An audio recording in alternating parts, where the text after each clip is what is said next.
2014 के लोकसभा चुनावों में 44 और 2019 के लोकसभा चुनावों में 52 सीटों पर सिमटने वाली कांग्रेस को इस साल के लोकसभा चुनावों में 99 सीटों पर जीत मिली।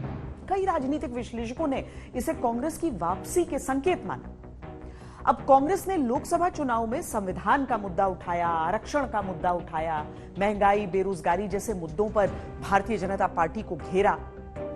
लेकिन विधानसभा चुनाव आते आते ऐसा लगा जैसे पासा पलट गया।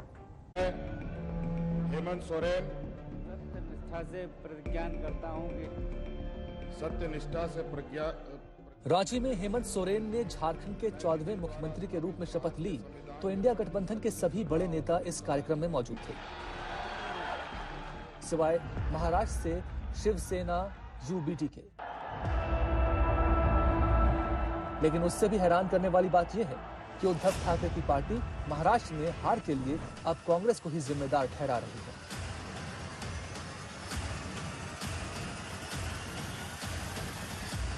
सर्वे के नाम पे और लोकसभा इलेक्शन के रिजल्ट के नाम पे कांग्रेस ने जिस प्रकार कार्य किया, कुछ जगह उन्होंने शिवसेना और कांग्रेस को देने की जरूरत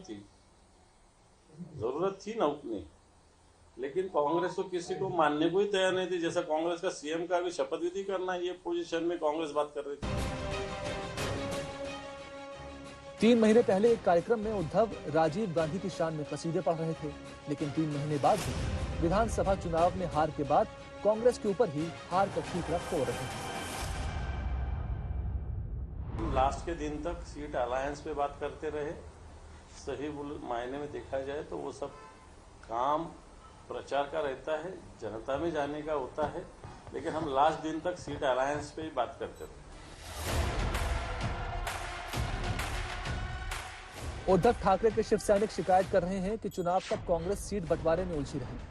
कांग्रेस ने जबरन ज्यादा सीटें ले ली, कांग्रेस ने सहयोगी दलों को दबाव में रखा, कांग्रेस की वजह से हार का अंतर बढ़ा।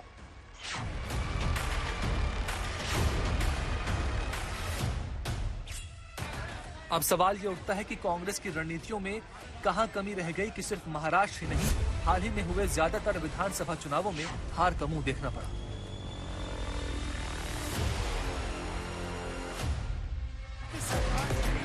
हरियाणा, महाराष्ट्र विधानसभा चुनाव में राहुल गांधी चुनावी रैलियों में पीएम नरेंद्र मोदी पर हमलावर थे। नफरत आपको बीजेपी के लोगों के दिल में मिलेगी।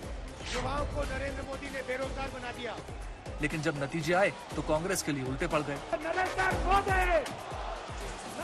मोदी। हरियाणा में हार का सामना करना पड़ा। महाराष्ट्र में भी यही कहानी दोहराई गई।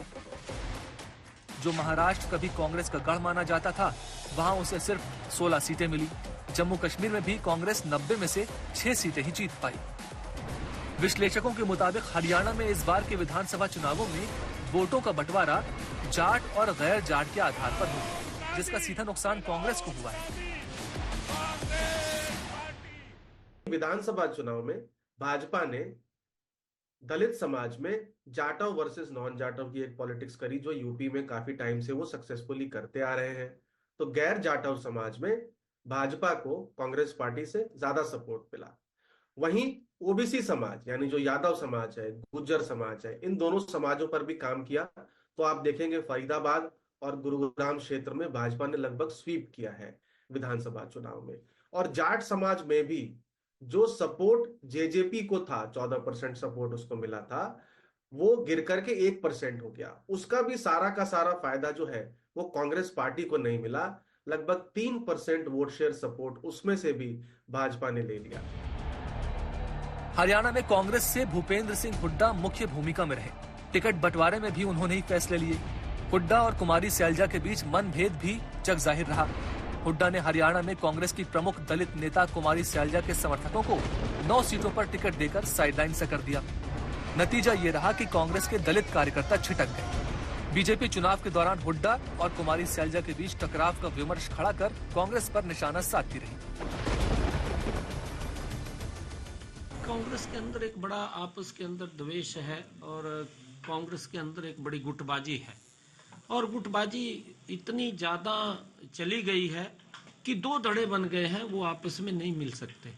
इतनी धड़ेबंदी कांग्रेस के अंदर हुई है, वो आपस के अंदर एक दूसरे के ऊपर छींटाकशी करना, एक दूसरे को ऊपर आरोप प्रत्यारोप करना, ये कांग्रेस, क्योंकि ये कुछ लोगों को साथ लेकर के चल रहे हैं, इनके पास संगठन नाम की चीज नहीं है। हरियाणा में आम आदमी पार्टी और कांग्रेस के बीच गठबंधन का रास्ता भी बंद रहा। आप ने 90 सीटों पर कैंडिडेट उतार दिए। जानकार कांग्रेस की दूसरी चूक सीएम चेहरे का ऐलान न करना मानते हैं। इसका नुकसान ये हुआ कि कांग्रेस के कई बड़े नेताओं ने सीएम बनने की ख्वाहिश जता दी। कांग्रेस ने इसका विरोध भी नहीं किया। वोटरों में इसका गलत संदेश गया। मैंने जैसा कहा, व्यक्तिगत महत्वाकांक्षा जीवन का हिस्सा है, नहीं तो फिर हमको हरिद्वार जाकर बाबा बन जाना चाहिए। वो तो हम हैं नहीं। मतलब बनना चाहते हैं मुख्यमंत्री। हर व्यक्ति अपने प्रांत का नेतृत्व करना चाहता है, मैं भी नेतृत्व करना चाहता हूं। उधर महाराष्ट्र में चुनाव लड़ने के लिए बीजेपी ने विकास, हिंदुत्व और राष्ट्रवाद का सहारा लिया, लेकिन कांग्रेस के पास ऐसा कोई ठोस नैरेटिव नहीं था।